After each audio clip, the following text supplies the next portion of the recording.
एक घटना सुन लें बस, उसके बाद विराम। जनकपुर धाम के पास एक छोटा सा गांव, उस गांव में रहती थी एक विधवा ब्राह्मणी।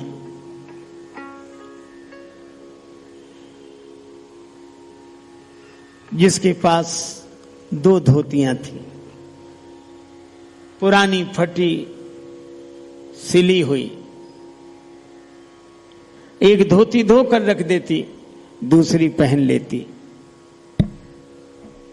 एक लोटा, कुछ छोटे मोटे सामान। ब्राह्मणी भिक्षा करती और उसी भिक्षा से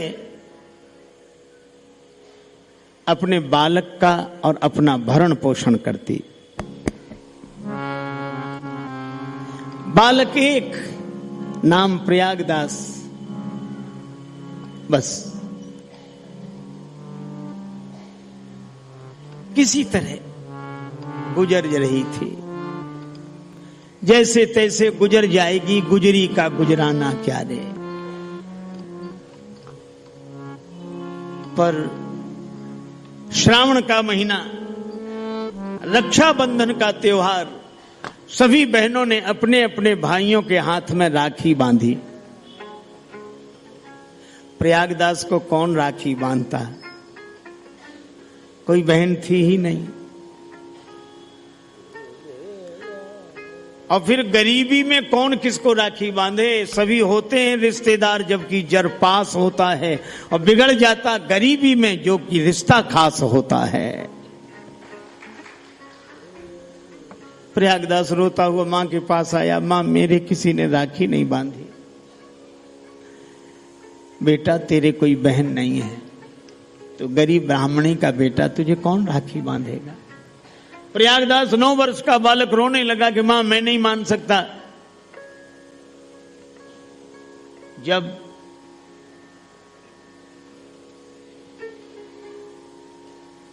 सभी के हाथ पांव नाक कान है, तो मेरे भी हाथ पांव नाक कान है। तो जब सभी के बहन है, तो मेरे बहन क्यों नहीं है। बहन के लिए उसका जी तड़प रहा है। मां ने बड़ी सुंदर बात कही। मां ने कहा मैंने तुमसे झूठ बोल दिया था, तुम्हारी भी बहन है। तुम्हारी बहन का नाम सीता है। अयोध्या ससुराल है, बहुत बड़ी जगह उसका संबंध हुआ है। कभी कभी आती, हमेशा नहीं। अभी तुम्हारी बहन ससुराल में है, जब बड़े हो जाओ तब मैं ले चलूंगी, या बहन आएगी। मां ने समझाया कि बालक किसी तरह समझ ले। अब आप विचार करना, सांसारिक संबंध से जुड़ने की उसके मन में लालसा, और जिससे जुड़ने की लालसा वो है नहीं। ना हो तो चिंता मत करो, कोई भी संबंध हो, जननी जनक बंधु सुतदारा, भगवान को उसकी जगह बिठा दो। भगवान ही, जानकी जी तुम्हारी बहन है। बालक रोकर बोला मां मैं तो जाऊंगा। मां बोली अभी नहीं, बड़ा हो जा तब मैं ले चलूंगी। नहीं नहीं मां मैं तो जाऊंगा। जैसे तैसे समझाया, मां सो गई, बालक भी सो गया। सवेरे 4 बजे बालक जागा, मां की नींद नहीं खुली। मां ने पता तो पूरा बता ही दिया है, इतने पते से तो चले जाएंगे। चल दिए प्रयागदास। बहन को कुछ देना पड़ता है, तो मां की पुरानी फटी धोती धुली रखी थी, वही बगल में दबा ली। चल दिए अयोध्या, जनकपुर से अयोध्या। ये 9 वर्ष का बालक जा रहा है। पैदल चलने वाले को 2-3 महीने लगते हैं, और ये चला। बहन का नाम सीता, ससुराल अयोध्या, बहनों का नाम राम, मकान उनका इतना पता बहुत है। चल दिए। चलते चलते 2-3 मील चले, थक गए, से एक पेड़ के नीचे सो गए, थोड़ा आराम कर लें फिर चलेंगे। भगवान की लीला देखो, सोए वृक्ष के नीचे, जगे तो सरजू किनारे। आंख मलकर उठे, यहां तो कई लोग घूम रहे हैं। भैया ये कौन सी नदी? सरयू जी है। अच्छा तो अयोध्या, ये अयोध्या? बालक बोले मां बेकार कहती थी बहुत दूर है, ये तो नजदीक है। सोए और पहुंचे। ले चल अपनी नागरिया अवध बिहारी सांवरिया। ले चल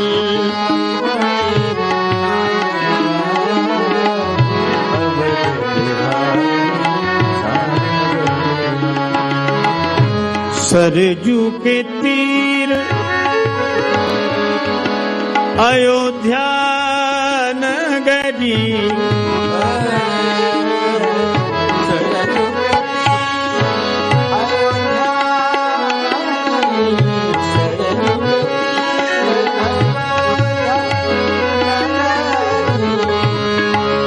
संत भरे जहाँ कागरिया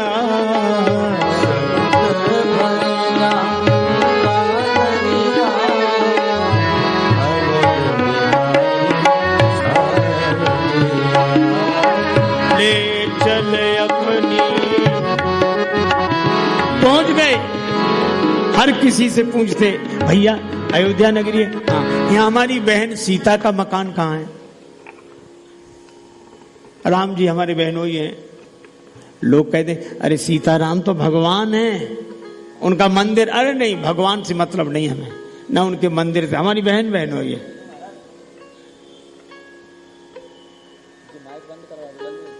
क्या है? माइक बंद करवा दो। हाँ हाँ बंद कर दे। मकान कहाँ उनका? कोई ना बतावे, कोई कहे पागल है। दिन भर ढूंढा, दोपहर को पहुंच गए।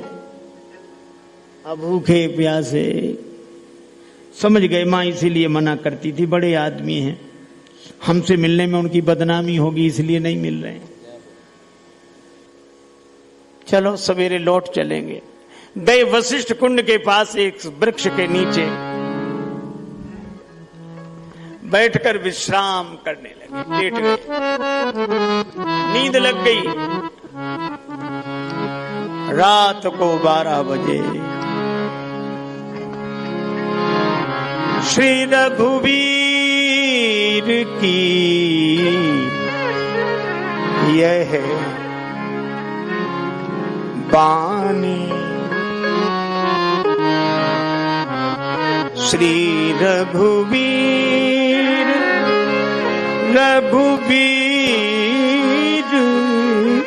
की यह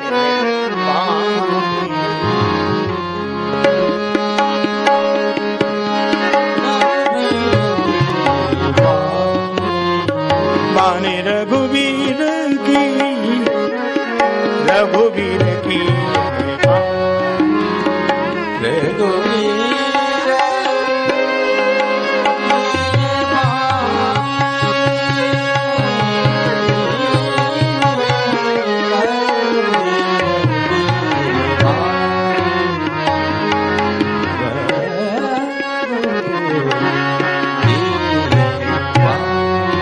भगवान का एक स्वभाव जो उनसे रिश्ता बना लेता है, भगवान वो रिश्तेदारी जरूर निभाते हैं। रात को 12 बजे अचानक प्रकाश हुआ, आंखें चौंधिया गईं। बालक अकेला उठकर खड़ा हुआ, देखो हाथी आ रहा है, सफेद रंग का हाथी।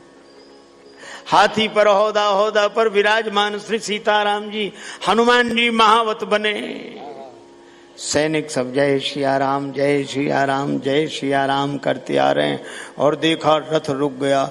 इसने देखा, डर गया, बोला हमने उनको बुरा भला कहते रहे ना और दिन भर ढूंढते रहे, ये रात को ही हमें हाथी से कुचलवा के मार डालेंगे। खड़ा हो गया। लेकिन यह क्या, हाथी बिठाया गया। हनुमान जी उतरे, सीढ़ी लगाई, भगवान श्री सीताराम जी हौदे से नीचे उतरे। सब हाथ जोड़कर खड़े हो गए। बालक उतनी दूर खड़ा था। श्री जानकी मैया, राम जी, रघुरैया, ये दोनों गए। प्रयागदास की ओर देखकर राम जी मुस्कुराए। राम जी ने कहा, भैया प्रयागदास, इसको लगा ये तो हमारा नाम भी जानते हैं, कौन है? भैया प्रयागदास, ये तुम्हारी बहन सीता है। प्रयागदास बोले मुझे नहीं लगता, ये मेरी बहन है, मुझे लगता नहीं है। क्यों? क्या तुमने अपनी बहन को पहले कभी देखा है? नहीं, देखा तो नहीं, पर पहचान जानता हूं। क्या पहचान है? बोले श्री राम बहन सीता तुम्हारी यह, बाल ने कहा कि समझ में न आता है, विरह व्यथा से चरणों में लोट लोट कर रोती है बहन जब भाई मिल जाता है।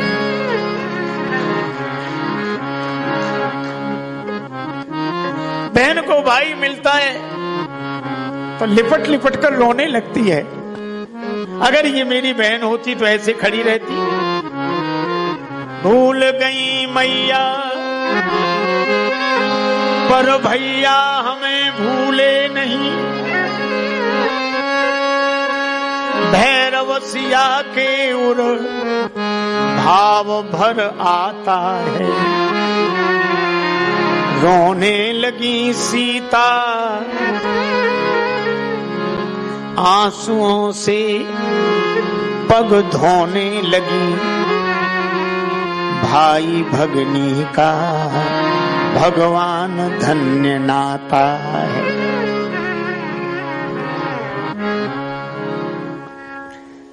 सीता माता लिपट कर रोने लगी और रोते रोते भैया का हाथ पकड़ा। प्रयागदास सिर नीचा किए, उनके भी आंखों से आंसू बरस रहे थे। जानकी माता ने राखी बांध दी। अब प्रयागदास के पास देने को क्या, कहां ये ठाटवाट। सो धोती जो लाए थे सिर नीचा करके धोती देने लगे। श्री जानकी माता ने कहा कि भैया मैं जानती हूं मेरे मां के पास 2 ही धोतियां हैं, एक तुम ले आए, एक उनके पास, वापिस ले जाओ। उनसे कहना कि उनकी कृपा से मैं बहुत प्रसन्न हूं, कोई कमी नहीं है। प्रयागदास रोते रह गए। जानकी माता बार बार मुड़ती भैया की ओर देखती। हाथी पर सवार हुए, हाथी उठाया, सैनिक जय जयकार चलते। थोड़ी देर में ये दृश्य अदृश्य हो गया और प्रयागदास रोते रह गए। उसी वृक्ष के नीचे बैठे रात भर रोते रहे। लोग पागल समझते थे, इन्हीं बिगड़े दिमागों में भरे अमृत के लच्छे हैं, इन्हें पागल ही रहने दो कि ये पागल ही अच्छे हैं। सवेरे एक महात्मा आए, उन्होंने प्रयागदास की दशा देखी, समझ गए इन पर कृपा हो गई, अपने आश्रम ले गए। दोपहर को 2 देवियां आई स्वर्ण थाल लेकर, व्यंजनों से भरे हुए थाल, और उन्होंने कहा कि हमारे घर सत्यनारायण भगवान की कथा थी, हम प्रसाद लेकर आए हैं, बाद में थाल ले जाएंगे। बाद में कोई थाल लेने नहीं आया। अब प्रयागदास कहें ये थाल आप ही रखो, महात्मा कहेंगे तुम ले जाओ। दोनों ने सलाह करके थाल वशिष्ठ कुंड में डाल दिए। प्रयागदास घर पहुंच गए। मां ने देखा तो हृदय से लगा लिया, कहां गए थे मेरे लाल। प्रयागदास ने कहा बहन के पास देखो राखी बांधी, बड़े प्रेम से मिली, रोने लगी। दिन में नहीं मिली, अब इसलिए नहीं मिली, उनकी भी तो इज्जत की बात है, बड़े आदमी, फिर हम जैसों से नाता। पायन में पनही नहीं तय, हमारे पांव में जूतियां नहीं, पायन में पनही नहीं तय, उत्भूषण की तन पे छवि छाजी, और जाए विनीत लिखी धरनी, तेही की भगनी गजराज विराजी। बहन हाथी पर बैठी, मान की बात नहीं मन में, चित में एक चोट लगी मोहे मां जी, बात कहीं बहनी 2-4 पे, बोले नहीं बहनोई मिजाजी। राम जी कम बोले, बहन तो बोली। मां ने हृदय से लगा लिया, आकाश की ओर हाथ जोड़कर आंसू बहाते हुए कहा, जानकी जी आपने संबंध की लाज रख ली, राम जी आपने संबंध की लाज रख ली, कृपा की न होती जो आदत तुम्हारी, तो सुनी ही रहती अदालत तुम्हारी। गरीबों की दुनिया है आबाद तुमसे, गरीबों से है बादशाहत तुम्हारी, और गरीबों के दिल में जगह तुम न पाते, तो किस दिल में होती हिफाजत तुम्हारी। न मुलजिम ही होते न तुम होते हाकिम, न घर घर में होती इबादत तुम्हारी, और तुम्हारी ही उल्फत के दृग बिंदु हैं ये, तुम्हें सौंपता हूं अमानत तुम्हारी। अब प्रयागदास बार बार कहें बहन के पास जाना, बहन के पास जाना, मां कहती अभी नहीं, मां का बुढ़ापा आ गया, सेवा करते बहन की याद करते। एक दिन मां का शरीरांत हो गया, भोज भंडारा, अब उन्हें समझ में आया तो अब जरूर अयोध्या जाने की बात सोचें। मां का भोज भंडारा करके अयोध्या आए, एक महात्मा से दीक्षा लेकर वैष्णव हो गए, नाम महात्मा प्रयागदास हो गया। सब उन्हें मामा जी कहते थे, क्योंकि श्री जानकी माता के भैया। रोज कथा सुने, बड़े आनंद से कथा सुने। एक दिन कथा में सुन लिया कि भगवान वन को चले गए, सीता जी भी गई, लक्ष्मण जी भी गए, बस बड़बड़ाने लगे, किसके घर झगड़ा नहीं होता। हाँ? लेकिन झगड़े में ये थोड़े कि थोड़ी थोड़ी बात पे घर छोड़ के चले जा। अब गए सो गए, और मेरी बहन को भी कुछ समझ में नहीं आया, समझाया नहीं राम जी को, वो भी चली गई, और लक्ष्मण भैया तो वैसे ही क्रोधी हैं। अब सबसे कहते भैया कुछ दो, हम मांग रहे हैं कुछ तो दो। कुछ नहीं मांगने वाले मांगने लगे, क्या बात है। अब वो चले गए वन में, तो उनके लिए इंतजाम करना पड़ेगा कि नहीं, पता नहीं कहां पड़े होंगे वन में, वृक्षों के नीचे। पंडित जी से पूछा था, वो कह रहे थे चित्रकूट तक गए। अच्छा, लोग सौभाग्य मानते, सहायता करते। 3 जोड़े पलंग बनवाए, 3 जोड़े जूते, और उन पर बिस्तर, तकिया, आहा सब लगा कर गए। जय जय जय जय जय जय। और विराजिए विराजिए।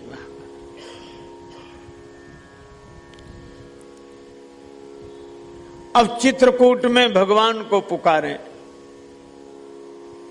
आ जाओ आ जाओ, हम आपसे बहुत नाराज थे लेकिन अब नहीं है। नहीं देखा तो वन में चले गए, वन के उस गहन घने वातावरण में भगवान प्रकट हो गए। तो रोने लगे, ये तुम्हारे लिए लाए हैं, ये पलंग स्वीकार करो, बिस्तर स्वीकार करो, आराम करो। हाँ, घरों में झगड़ा होता तो ऐसे थोड़ा ही होता कि घर छोड़ दो। भगवान बोले हम पलंग पर नहीं बैठेंगे, जूते नहीं पहनेंगे। प्रयागदास हंसते हुए कहने लगे, पलंग पे न बैठेंगे न पहनेंगे जूते, बड़े व्रतधारी के बेटा बने। यही नियम है। जानकी माता ने कहा, ये भैया बहुत दुखी हो रहे हैं, रो रहे हैं, इन्हें अपना असली रूप दिखा दो। साकेत का दृश्य दिखाया, तब मन को शांति मिली। बोले बड़े ठाट बाट से हो, हमें तो हैरान परेशान कर रखा, और बदनामी हम जाने किन किन से पैसे मांगते फिरे। भगवान बोले इसका उपयोग तुम करो। एक पलंग लेकर आए इलाहाबाद, माघ का मेला था प्रयाग में, मेले के बाहर ये नीम के नीचे खाट बिछाई। लोग बोले मेले में नहीं चलोगे? तो कहने लगे मतवादी हैं, वहां इकट्ठे हम जाके करें क्या मेलों में, और प्रागदास श्री राम को लेकर पड़े रहेंगे ढेलों में। का ढेलों में कितने ठाट बाट से तो रह रहे हो। ये जूते, पलंग, बिस्तर, तकिया, कपड़ा, ये साधुओं के ढंग हैं? साधु ऐसे ही रहते हैं? तो हंसकर बोले हम ऐसे वैसे साधु नहीं हैं, फिर हम साधु ही नहीं हैं। फिर कौन हो? तो कहते नीम के नीचे खाट बिछी है, खाट के नीचे करवा, मिट्टी का बर्तन, नीम के नीचे खाट बिछी है, खाट के नीचे करवा, और प्रागदास अलमस्ता सोवे राम लला को सरवा। हम तो राम जी के साले हैं, श्री जानकी जी हमारी बहन है, का और कोई नाता नहीं मिला, यही नाता मिला। कहने लगे